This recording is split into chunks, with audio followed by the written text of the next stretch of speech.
우리 말씀을 읽고 시작하겠습니다. 마태복음 16장 13절에서 16절까지 오늘 철로역정 제17과 아름다운 궁전 마태복음 말씀 읽고 시작하도록 하겠습니다. 저랑 한 절씩 교독하겠습니다.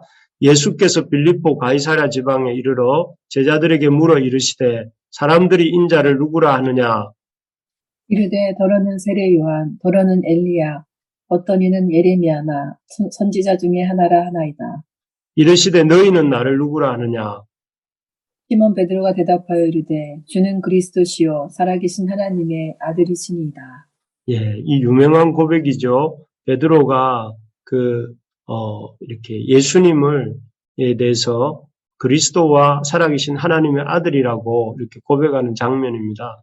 많은 사람들이 뭐라 하는지 먼저 물어보신 다음에 너희들은 나를 누구라 하느냐 이렇게 물으셨을 때에 베드로가 그리스도요 살아계신 하나님의 아들이십니다 라고 고백을 했지요. 그 고백 이후에 예수님께서는 본격적으로 제자들에게 자신의 어떤 십자가와 부활에 대해서 말씀하시기 시작하는데요. 이런 묻고 답하는 과정을 통해서 믿음을 확인해 보시는 장면입니다. 오늘 우리가 나누게 될 철로역정 제17과 아름다운 궁전도 이런 그와 비슷한 문답의 이야기들이 오고 갑니다. 어떤 것인지 한번 살펴보도록 하겠습니다. 우리가 지난주에 이야기를 잠깐 돌아보면 고난의 언덕을 오르다가 이렇게 잠깐 휴게소 정자에서 잠이 들었던 크리스찬이 이렇게 두루마리를 잃어버리게 되었습니다. 그래서 이렇게 그 고난의 언덕을 다 올라서 이렇게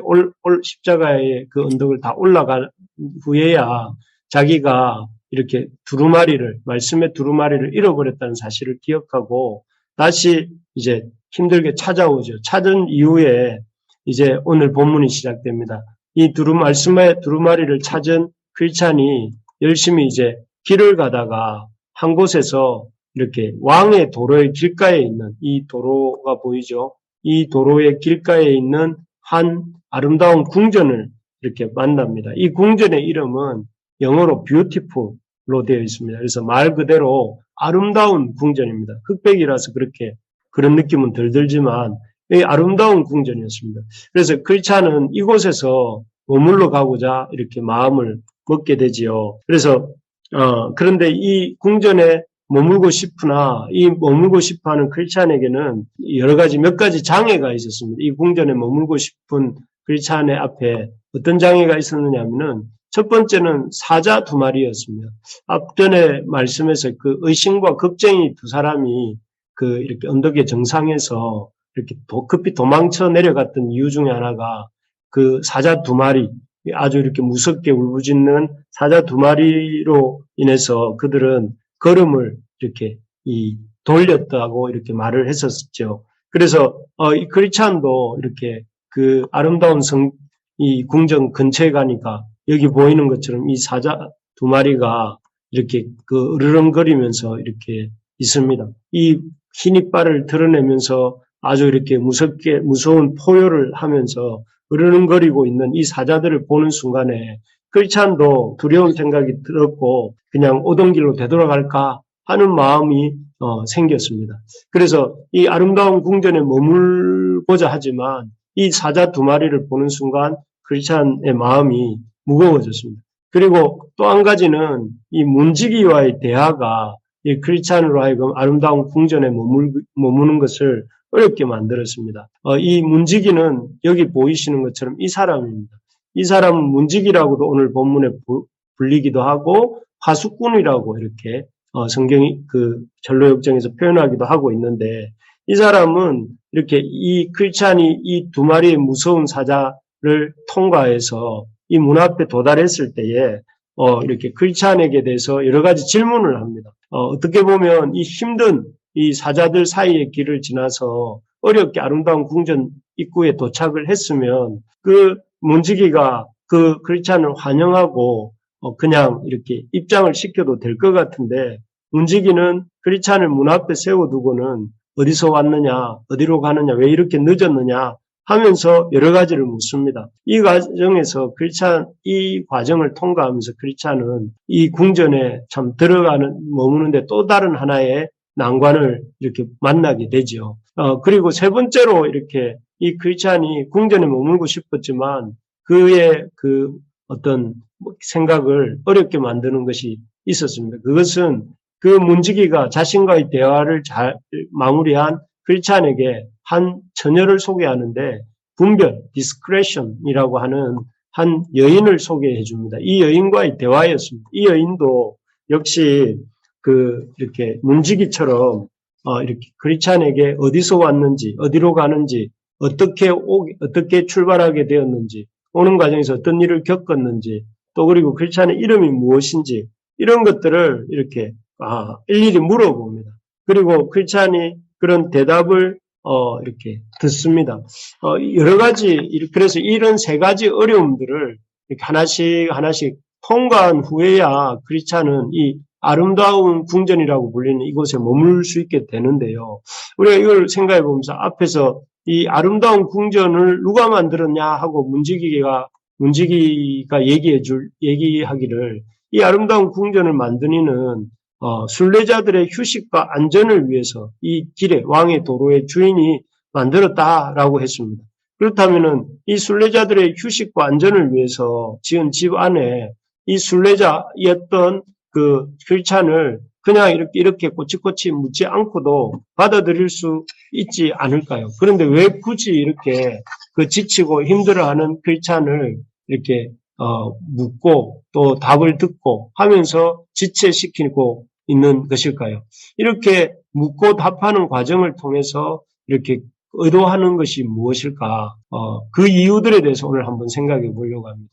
왜 쑥 끌어들이지 않고 이렇게 이 지체하고 분별이라고 하는 아가씨도 대화를 하고 문지기도 대화를 하고 사자도 두었을까 하는 것을 생각을 해볼 때 첫째는 이렇게 어려운 관문을 통과하도록 했던 이유, 참된 믿음을 확인하기 위해서입니다. 원래 이 성은 이 아름다운 성이라고 불리는 순례자들의 안식과 휴식을 위해서 만들어진 이 성은 어떤 순례자들만 들어갈 수 있느냐면 참된 믿음을 가진 순례자들만 갈 수 있다는 것입니다. 그래서 이 참된 믿음이라는 것은 그 말 속에 이미 참된 믿음이 아닌 믿음도 있다 하는 것을 이렇게 보여주지요. 그래서 이렇게 무섭게 빨간 눈이 되어서 이렇게 으르렁거리고 있는 사자는 이런 순례자들, 이 성으로 다가오는 순례자들의 믿음이 정말 참 하나님을 참으로 의지하는 참된 믿음인지 아닌지를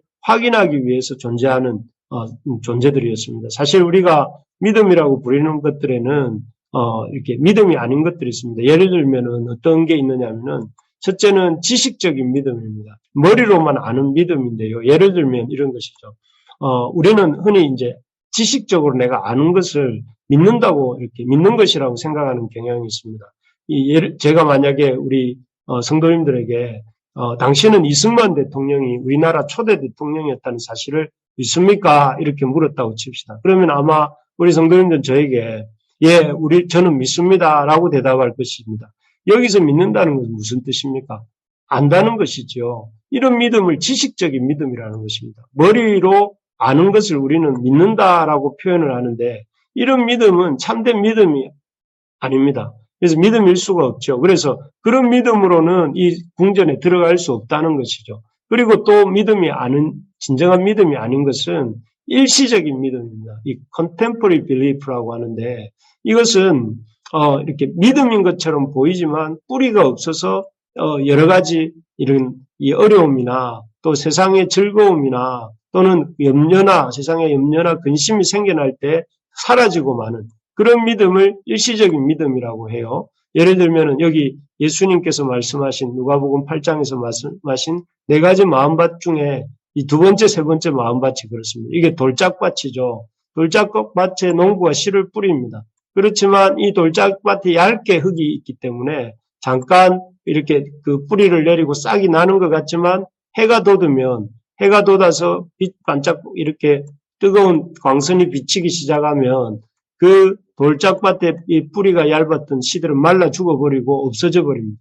그런 것처럼 상황이 어려워지고 힘들어지면 사라지고 마는 믿음, 그런 믿음을 일시적인 믿음이라고 하고 그런 믿음은 진정한 믿음이 아니다. 이렇게 말하죠. 여기 가시떨기 밭에도 마찬가지입니다.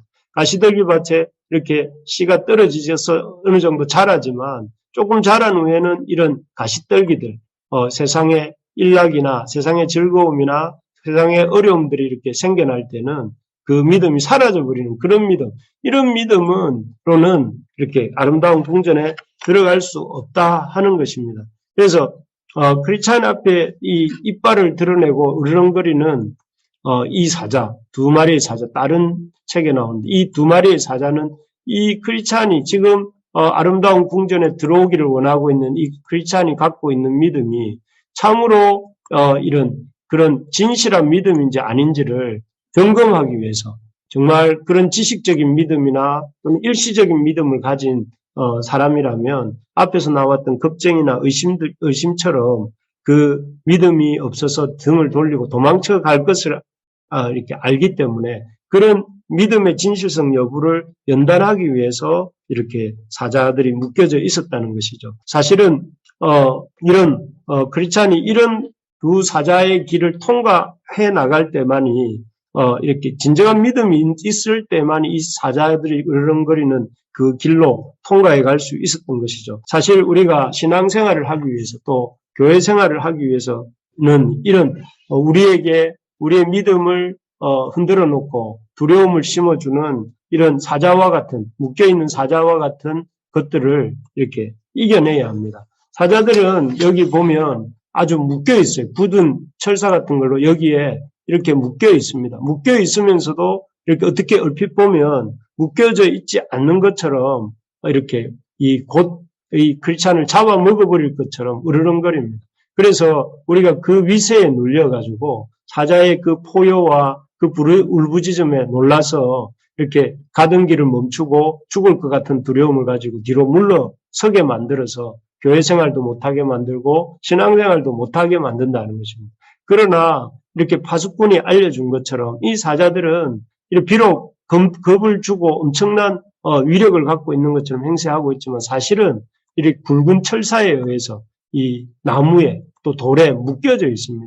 이것을 뭘 암시하는 것이냐면 이 철사는 이들을 묶고 있는 굵은 줄은 우리 하나님의 주권을 의미합니다. 하나님이 주권적으로 이 절대 권능을 가지시고 이런 위세등등한 사자를 제어하고 계시다 하는 것이고 그렇기 때문에 결코 순례자들을 해칠 수 없고 또 공격할 수도 없다는 사실입니다. 중요한 것은 이런 사자를 두려워할 것이 아니라 이런 사자마저도 다스리시는 그 하나님을 의지하고 이렇게 그 믿음을 가지고 뚜벅뚜벅 걸어간다면 이 사회도 통과할 수 있는 것이죠. 그래서 우리가 참 우리 눈앞에 보이는 여러 가지 세상의 염려나 두려움이나 또 어떤 세상이 주는 그런 핍박에 이렇게 쫄아들지 말고 오그러들지 말고 지금도 이 세상을 다스리시고 이 사자도 다스리시고 우리의 염려와 근심거리도 다 다스리시는 그 하나님을 의지함으로써 우리가 믿음을 가지고 교회 생활을 하고 신앙 생활을 할 수 있기를 바랍니다.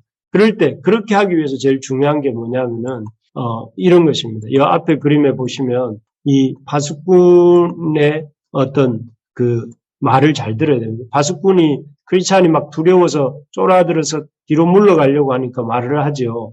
뭐라고 말을 하느냐면은 당신은 그렇게 그 용기가 없습니까? 저 사자들이 울부짖지만 저 사자들은 다 이렇게 묶여있는 존재들입니다. 하고 이렇게 얘기를 해주죠. 이 얘기를 해주고 있는 이 바수꾼은 사실은 바수꾼이자 문지기인 이 사람은 나중에 보면 알지만 이 사람은 교회의 어떤 지도자, 사역자들입니다. 교회 사역자들이 이렇게 순례이기를 하는 성도들에게 그들이 당하고 있는 어려움들이 사실은 우리를 결코 해칠 수 없는 주님만을 의지할 때 결코 해칠 수 없는 존재들이라는 것을 일깨워주고 있는 것이죠. 그런 것처럼 우리가 이런 두 마리 사자에 버티 있는 그 길을 지나갈 때에 우리가 귀 기울여 들어야 될 것은 사자의 울음소리가 아니라 주님이 주시는 그런 이런 그 주님의 사역자들을 통해 주시는 경고의 말씀을 잘 신뢰하고 그 말씀을 잘 듣고 나아갈 때에 우리에게 당한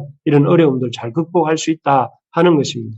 두 번째로 보면 왜 이렇게 어려운 관문을 통과해야 되는가 하면 첫 번째는 참된 믿음이 있는지 없는지를 확인하기 위해서 그의 믿음이, 순례자의 믿음이 지식적인 신앙인지 아니면 그의 신앙이 이렇게 그 일시적인 신앙인지를 점검하고 그의 믿음이 참된 믿음인 경우에 그를 이렇게 아름다운 궁전으로 받아들이기 위해서 이렇게 확인하는 것입니다. 두 번째로는 왜 이렇게 어려운 관문을 통과해야 되는가 하면 그의 신앙이 교회 앞에서 공적인 신앙 고백이 되도록 신앙 고백을 하도록 돕기 위함입니다. 그래서 이 철로역정을 쓴 사람은 존 버년입니다. 버년이라는 사람이 1628년에서 88년까지 60세가량을 살았던 사람인데요. 이 버년은 17세기 영국의 청교도이죠. 그는 이렇게 영국 국교가 성공회입니다. 그런데 이 국교인 성공회에 가입하기를 거부합니다. 왜냐하면은 성공회 신앙은 굉장히 국가교회이다 보니 아주 형식적이고 아주 이렇게 메말라 있는 그런 신앙으로 보였습니다. 그래서 이 존 버년은 성공회 목사가 되기를 거부하고 침례교 목사로서 이렇게 예배를 주관하고 또 성도들을 이끌다가 결국 이제 잡혀서 비밀 집회를 주도했다는 제목으로 잡혀서 감옥에 갇혀서 12년을 살게 됩니다.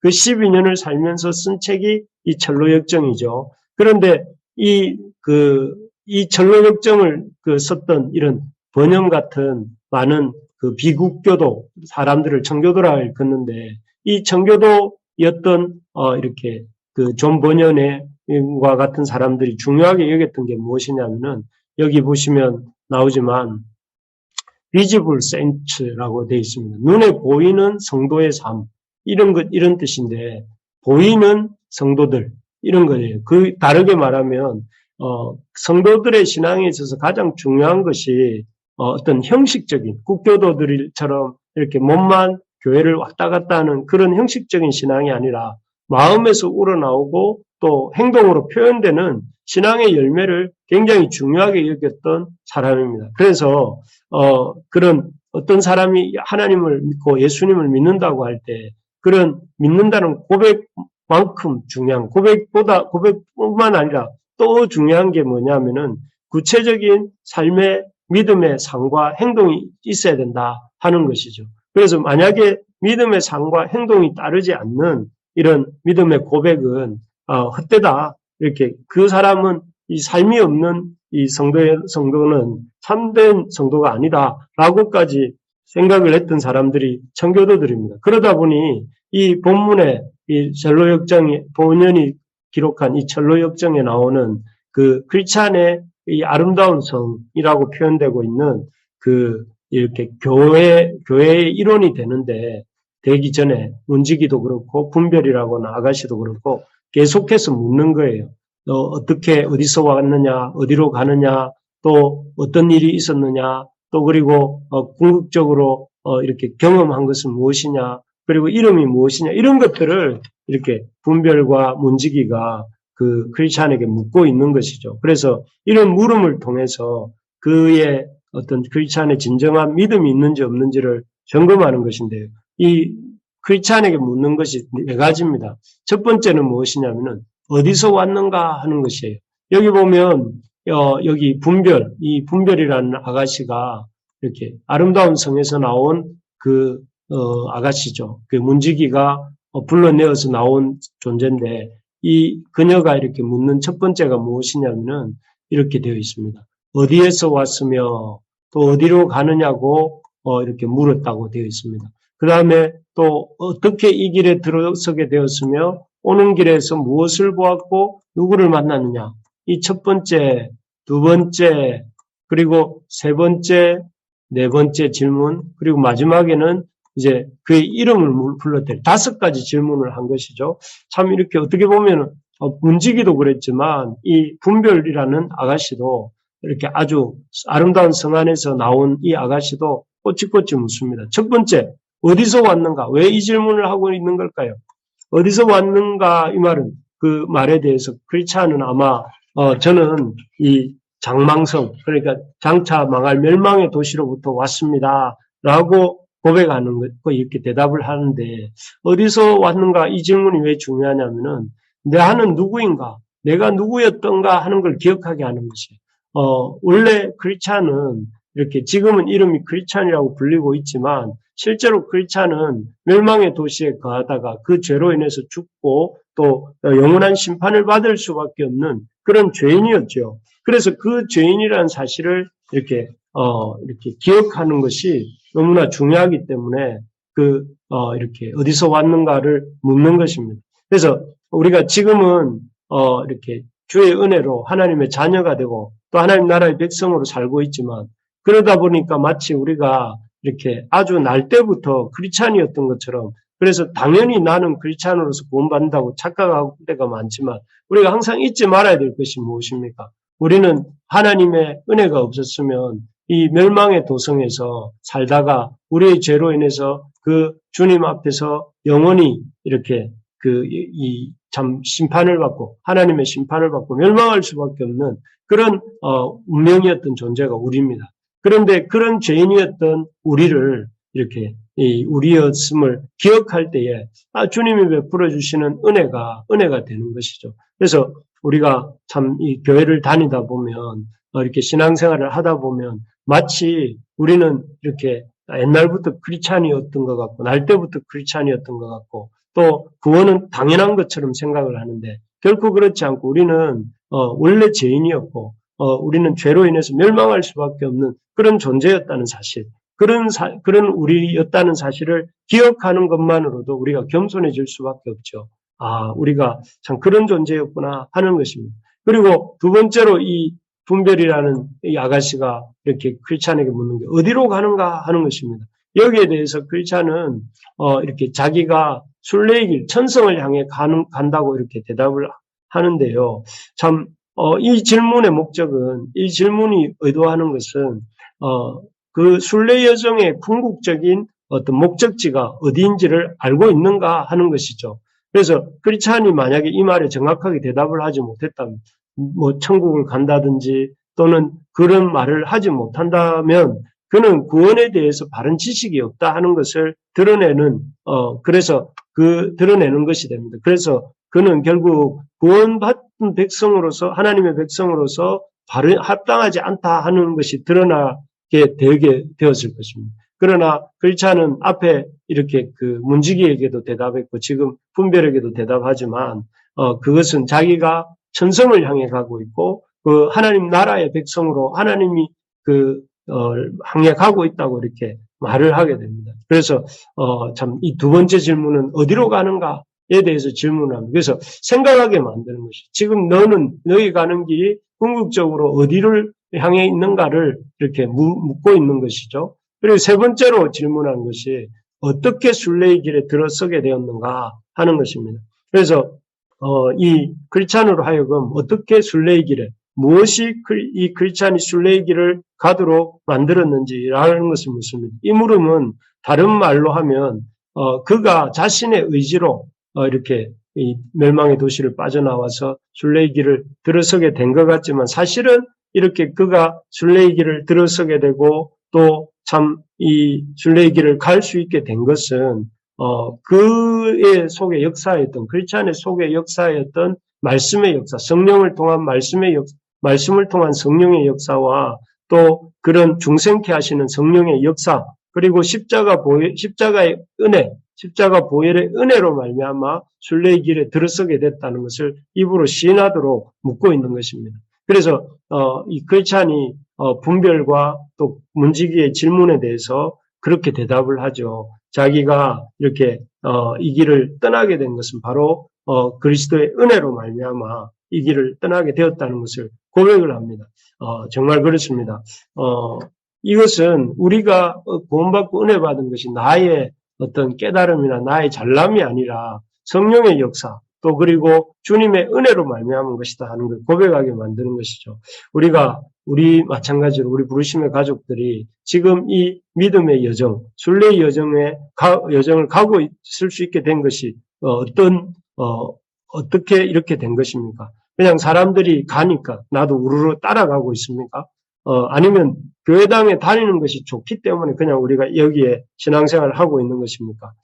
아닙니다. 그리스도가 없이는 우리가 멸망할 수밖에 없다는 것을 성령님께서 우리에게 깨닫게 해주셨기 때문에 또 그 성령님께서 우리가 예수를 주로 고백할 때 거듭나게 해주셨기 때문에 그리고 우리가 이 길을 가려고 할 때마다 성령께서 우리의 마음속에 말할 수 없는 은혜를 부어주시기 때문에 우리가 이 순례의 길을 걸어가고 있는 것이죠.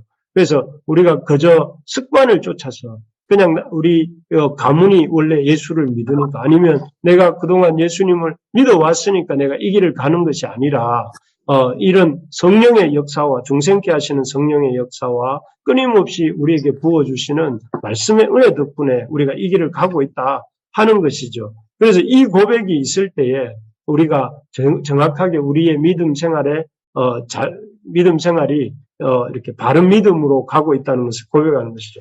네 번째 질문은 무엇이었느냐면은 그래서 이 분별이라는 사람이 그럼 그동안 무슨 일을 보고 겪었는가를 물어요. 근데 이 무슨 일을 보고 겪었는가를 물으면서 그동안 그가 어떤 힘으로 살아왔는가, 어떻게 그가 이렇게 살아왔는지를 이렇게 묻는 것이죠.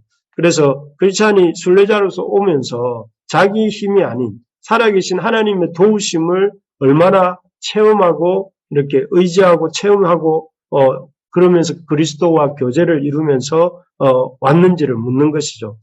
정말 중요한 것이 그래서 지금까지 세 번째 질문까지는 어떻게 보면 어디서 왔고 어디로 가며 또 어떻게 출발했는가 이런 것들을 이렇게 과거형이었다면은 과거형이고 미래형이었다면 그러나 지금 이 네 번째 질문은 지금 현재 어떻게 살고 있느냐는 거예요. 네가 지금 어떻게 이 순례의 길을 걸어가고 있는가? 그 순례의 길을 어떤 힘으로 걸어가고 있는가? 그 길을 걸어가면서 주님을 어떻게 경험하고 있는가? 하는 것들을 이렇게 물어보는 것이에요.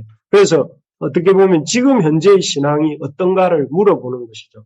그래서 정말 우리가 꼭 기억해야 될 게 신앙의 왕년은 없습니다. 왕년에 내가 얼마나 잘 믿었는가? 왕년에 내가 얼마나 열심히 했는가? 헌신했는가? 이런 것 우리 여러분 머릿속에 싹 지워버려야 됩니다. 신앙에는 어제도 없습니다. 내가 지난달까지, 지난주까지 얼마나 잘 믿었고 잘 살았다. 이런 거 이렇게 의지하지 마시기 바랍니다. 신앙에서 중요한 것은 지금 내가 주님을 얼마나 의지하고 있는가. 내가 얼마나 주님의 말씀을 지금 순종하고 있는가. 내가 주님의 교회에 얼마나 내가 이 깊이 이렇게 충성하고 주님의 몸된 교회를 세워가기 위해서 충성하고 있는가. 그것이 중요합니다. 과거에 내가 믿음으로 얼마만큼 했다. 이것은 물론 이렇게 하나도 중요하지 않다. 이건 아니지만 그것이 밑바탕이 되어서 지금 내가 주님과 어떤 교제를 하고 얼마나 주님과 깊이 동행하고 있는가. 이것이 더 중요하다는 것입니다. 그래서 여러분 늘 말씀을 날마다 주님을 의지하셔야 됩니다. 왕년이 없다. 신앙에는 과거가 없다. 현재 그 신앙에는 왕년도 없고 과거가 별로 중요하지 않습니다. 신앙은 지금 내가 주님을 의지하고 주님을 맛보고 주님을 이렇게 경험하는 것이 중요합니다. 그래서 중요한 게 뭡니까? 날마다 말씀을 보는 게 중요합니다. 날마다 공동체적으로 주님의 말씀을 보는 게 중요하죠. 그래서 이렇게 내 혼자서 신앙생활 하도록 우리는 생득적으로 크리스찬이라는 존재는 이렇게 크리스찬으로 거듭나는 순간부터 나 혼자 신앙생활하도록 이렇게 하나님이 만드신 것이 아니라 나는 순간부터 거듭나는 순간부터 우리는 공동체의 일부로서 교회 공동체의 한 부분으로서 이렇게 존재하도록 해두셨기 때문에 나 혼자 이렇게 따로 노는 것이 아니라 주님의 공동체와 함께 이렇게 말씀을 보고 또 이렇게 하나님을 만나는 이런 것이 중요합니다. 그러면서 이제 마지막으로 이렇게 크리스찬에게 뭐라고 묻느냐면은 네 이름이 무엇이냐 이렇게 분별이 묻습니다. 이게 지금 다 이런 인터뷰 과정 자체가 아름다운 궁전이 교회입니다. 이 교회의 이론으로 크리스찬이 받아들이기 전에 크리스찬의 어떤 바른 믿음이 있는지 그에게 진정한 바른 믿음이 있는지를 이렇게 하나씩 점검하고 있는 것입니다.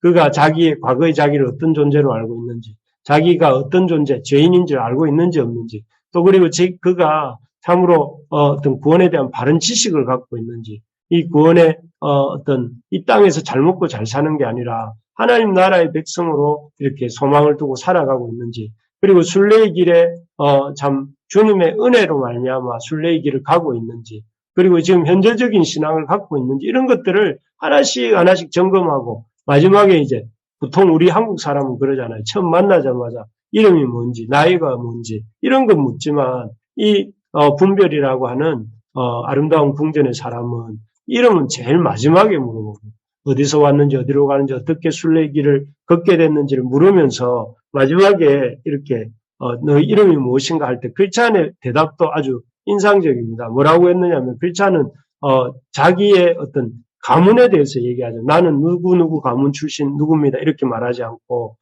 않습니다. 또 그리고 자신의 사회적 위치나 직업에 대해서 말하죠. 저는 귀족입니다. 뭐 저는 이렇게 아주 엘리트 기술자입니다. 뭐 이런 말을 하지 않고 그냥 이렇게 뭐라고 하느냐면 저는 크리스찬입니다. 저는 크리스찬 원래 나의 이름은 은혜 없음이었지만 지금은 내 이름이 크리스찬입니다. 이렇게 고백을 합니다. 그래서 자신이 이렇게 어떤 자신의 정체성이 어떤 사회적 위치나 부나 뭐 이런 것들이 아니라 자기의 그 정체성은 그리스도인이다 하는 데 있다는 것을 주님께 속한 존재다라고 말하는 것이 크리스찬이란 말이잖아요. 그 크리스찬인데 있다 이렇게 말을 합니다. 그래서 이렇게 긴 분별이라는 이 아름다운 궁전에서 나온 사랑과 또 그 문지기와의 긴 신앙 고백을 위한 공적인 인터뷰가 있고 난 다음에 크리스찬은 이렇게 아름다운 궁전에 입장하게 됩니다. 그렇습니다. 그래서 이 아름다운 궁전에 이렇게 길게 들어가기 위해서 긴 인터뷰를 한 이유는 참 그 사람에게 참된 믿음이 있는지 또 그 참된 믿음에 합당한 또 신앙 고백을 하도록 이렇게 돕고 있는 것을 볼 수가 있습니다.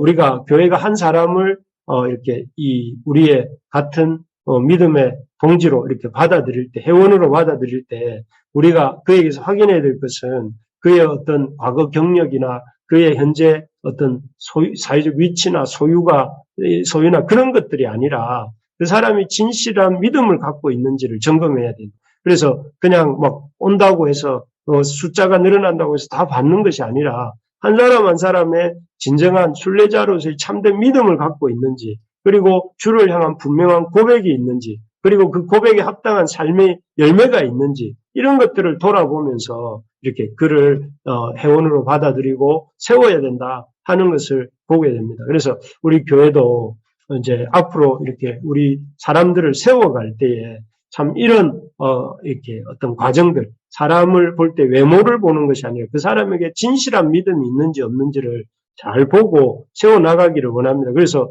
앞으로 교회 안에 이런 양육의 과정들 또 이렇게 성경 공부도 할 것이고 또 여러 가지 일독 학교도 할 것이고 또 여러 가지 풍성한 삶의 시리즈들을 공부해 나갈 때 여러분들이 적극적으로 동참하게 되시기를 바랍니다. 그래서 그런 동참하는 과정들을 통해서 자신의 믿음이 어떤 상태에 있는지를 잘 점검하고 세워갈 수 있기를 바랍니다. 그래서 이런 어떤 분별이 크리스찬에게 던졌던 질문을 스스로가 스스로에게 던지면서 살았던 사람이 있습니다. 그가 누구냐면 조나단 에드워즈라고 하는 미국의 이런 그 종교개혁자라고 할 수 있는데 이분은 뭐 여러 가지 그 번연보다 약간 한 20, 30년 후에 태어나신 분인데 이분은 스스로 자기 점검표를 이렇게 한 70가지 이상의 항목을 만들어서 자기를 점검했다고 해요. 뭐 일부 보면 구원과 죄에 대한 점검. 그래서 이분의 항목에 보면 내 안에 예수 그리스도가 계신가, 또 내 안에 무슨 악한 행위가 있는지 알기 위해 이런 걸 매일 점검했다고 해요. 그래서 혹시 알고서 죄를 지어 양심의 빛을 거스르지는 않는가, 죄를 합리화하지는 않았는가 이런 것들을 그 스스로 점검하는. 그리고 또 말씀 연구와 묵상에 관한 점검. 나는 하나님 말씀을 정기적으로 읽고 묵상하는가, 읽거나 들으면서 내 인격과 행위에 말씀에 일치하는지 점검하는 것, 이러면서 쭉 점검하고, 또 주일 성수와 성찬 예배에 대해서도 자기 스스로 점검하면서 주일을 이렇게 언행과 생각을 절제하며 지냈는가, 그렇게 세속적 여행에 빠지는 날로 만들지는 않았는가, 주일에 늦잠을 자고 게으름을 피우며 시간을 허비하지 않는가, 하나님과 구원에 대한 묵상하는 기회로 삼는가, 예배에 종종 지각을 하지 않는가, 예배 중에 마음을 다해 큰 목소리를 찬양을 부르는 이런 것들을 정해놓고 스스로 자기를 이렇게 자기가 어떤 태도로 이렇게 예배를 드렸는지 이렇게 점검하고 은밀한 죄에 대한 자기 점검, 또 이런 이웃에 대한 태도의 점검, 그리고 자신과 교제에 대한 점검, 가족에 대한 태도 점검 이런 것들을 항목을 정해놓고 이렇게 스스로가 스스로를 잘 돌아보는 마치 그 분별과 문지기가 크리스찬에게 질문하고 또 이렇게 자기를 성찰하도록 도왔던 것처럼 스스로도 스스로에게 이런 기준들을 가지고 돌아보는 이런 삶을 살았던 사람이 조나단 에드워즈입니다. 그랬기 때문에 그런지 조나단 에드워즈는 미국의 이런 종교 기독교에 있어서 엄청난 선한 영향력을 흘려보내게 되었는데요. 바라는 것은 우리 가운데도 이런 우리 자신의 믿음에 대한 곰곰이 점검하고 이렇게 일깨우는 과정이 필요합니다. 그래서 여러분 스스로가 잘 안 되기 때문에 혼자서는 우리가 잘 안 되기 때문에 같이 여러분들에게 사역자를 세워주셨고 이 사역자를 통해서 이 믿음을 점검받게 하시고 또 그 믿음에 어떤 참된 믿음을 갖도록 도와주도록 우리들을 세우시지 않았습니까? 그래서 여러분 잘 배우시기 바랍니다. 배우고 이렇게 어떤 배척하는 마음이 아니라 배우는 마음을 가지고 이렇게 그 말씀들을 잘 듣고 순종할 때에 하나님께서 아름다운 궁전에 이 분별과 또 이렇게 문지기의 어떤 점검을 통해서 크리스찬이 입장할 수 있도록 도와주셨던 것처럼 또 그 크리스찬의 믿음이 있는지 없는지를 잘 점검할 수 있도록 도와준 것처럼 그런 역사가 일어나게 될 줄로 믿습니다. 말씀을 맺겠습니다. 이제 크리스찬이 이렇게 믿음의 길을 이렇게 가서 아름다운 성을 발견하고 그 아름다운 성에 입장하기 위해서 그 어떤 어려운 과정들을 거칩니다. 또 사나운 두 사자를 지나서 또 그리고 문지기와의 대화를 통해 이렇게 그 믿음에 대한 점검을 받고 또 그 분별이라고 하는 그 아름다운 성 안의 사람을 통해서 그 믿음이 진실성을 이렇게 확증받게 되는 이런 과정들을 이렇게 보면서 우리의 믿음이 살아있는 믿음인지 또 우리의 믿음이 잘 이렇게 점검되고 있는지 우리의 믿음이 잘 이렇게 돌아봐지고 있는지 우리 스스로 잘 돌아보면서 우리가 교회에 머무는 존재가 합당한 존재가 되기 위해서 우리가 우리 자신을 잘 돌아보고 있는지를 이렇게 점검하는 오늘 이 시간이 되기를 소망합니다.